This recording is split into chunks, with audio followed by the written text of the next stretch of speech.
Pendant que les concurrents déploient des bandeaux publicitaires, la marque allemande lance une série de films à partir de scénarios travaillés made in Hollywood avec des réalisateurs et des acteurs connus. Ravi de t'accueillir, Steve, contre nous. Des marques commencent à le contacter pour qu'il promotionne leurs produits.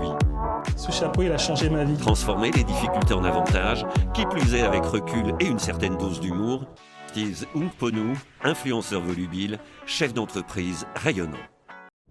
Chapeau à toi, j'ai décidé de prendre le micro en main, de partir sur un nouveau format. Alors, quelle est la stratégie de visibilité de BMW ? Oui, je parlais de BMW tout à l'heure. En te parlant de cette marque et de ses stratégies, nous allons voir 3 clés. Tout d'abord et avant tout, BMW a été fondée en 1916 par Bayerische Motorenwerke. Oui, t'as apprécié mon accent.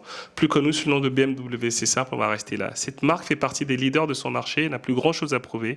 D'ailleurs, c'est pourquoi BMW décide de favoriser une démarche différente sur la perception de la marque. Le premier secret, c'est une identité forte. La réussite de la marque repose sur une identité forte puisque BMW incarne cela avec son slogan emblématique. La conduite est un plaisir et sa volonté constante d'associer le luxe à la performance. Leur utilisation de grands réalisateurs de Hollywood ainsi que d'acteurs mondialement connus est ce qu'on peut appeler un amplificateur médiatique. D'ailleurs, c'est une des premières marques qui a décidé d'utiliser Internet comme levier de diffusion. BMW, ils sont pionniers de l'innovation automobile. Du coup, ils ont décidé de viser des leaders d'opinion, des journalistes, des experts dans leur domaine à travers des annonces dans des pages cinéma de magazines. Contrairement à leurs concurrents, BMW applique une stratégie de différenciation. Ils se sont retirés en 2009 du championnat du monde de Formule 1 pour se concentrer sur leur cœur de cible, c'est le championnat de tourisme allemand. Le but, c'est d'aller chercher des parts de marché là-bas. Du coup, demandez-vous où vous pouvez aller, là où vos concurrents ne sont pas. Très belle idée. Ensuite, le deuxième point, c'est l'innovation.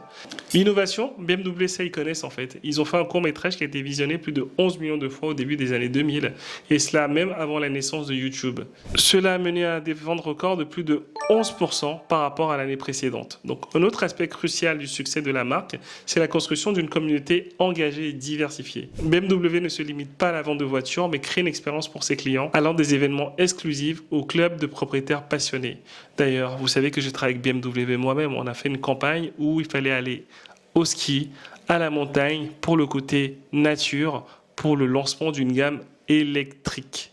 Donc, vous devez comprendre que BMW a cet accent sur l'expérience client. D'ailleurs, le troisième point, ça va être la diversification. Alors que BMW est censé être une marque automobile, il se démarque en faisant des collaborations avec des marques connues dans la mode et dans d'autres domaines. Le but, c'est d'aller chercher d'autres clients, diversifier leur offre et augmenter la notoriété de la marque dans des secteurs insoupçonnés. La preuve, ils ont collaboré avec l'artiste Joshua Vides et son style épuré en noir et blanc, ou encore apprenant Uma Thurman comme Égérie, ou alors en sponsorisant des événements tels que la Fashion Week.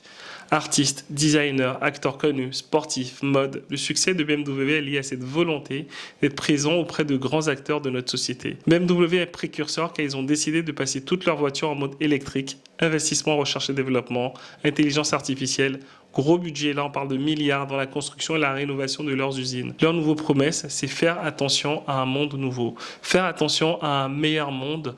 Du coup, ils veulent concurrencer Tesla qui leur a pris des parts de marché et en fabriquant plus de voitures électriques que d'habitude. D'ailleurs, ils ne resteront plus en Allemagne, mais ils ont pour ambition d'aller en Angleterre, en Autriche, installer des usines pour prendre encore plus de parts de marché et comprendre la population à travers d'autres pays. Pour résumer, BMW a réussi à maintenir sa place en tant que leader automobile mondial en appliquant des principes clés de la réussite de marque, mais surtout en mettant en avant l'innovation et la rareté. Un budget simple et adapté à sa cible. Leur leitmotiv, c'est faire autrement que d'habitude. Cela traduit cette volonté.